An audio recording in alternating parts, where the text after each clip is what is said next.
حضرت امام جعفر صادق علیہ السلام نے فرمایا، جب بھی شب معراج کی رات آئے تو یہ والا عمل کبھی نہ کرنا۔ تو ایک شخص کہنے لگا، اے نواسہ رسول، وہ کون سے عمل ہیں جو شب معراج کی رات کو نہ کیے جائیں؟ تو امام جعفر صادق علیہ السلام نے فرمایا، اے شخص یاد رکھنا، پہلا کام اگر انسان جنابت کی حالت میں ہو، اس پہ غسل واجب ہو تو وہ انسان غسل کرنے کو نہ بھولے۔ جو انسان شب معراج کی رات جنابت کی حالت میں رہتا ہے، غسل واجب ہونے کے بعد بھی غسل نہیں کرتا، تو وہ انسان سارا سال اپنے اوپر پریشانیاں اور مصیبتیں اپنی زندگی میں لاتا ہے۔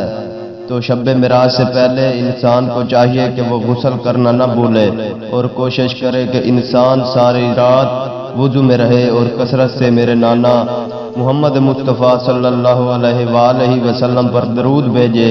امام جعفر صادق علیہ السلام نے فرمایا، دوسرا عمل یہ ہے جو اس رات انسان کو پریشانی میں دھکیلتا ہے، اس رات کسی انسان کا دل دکھانا ہے۔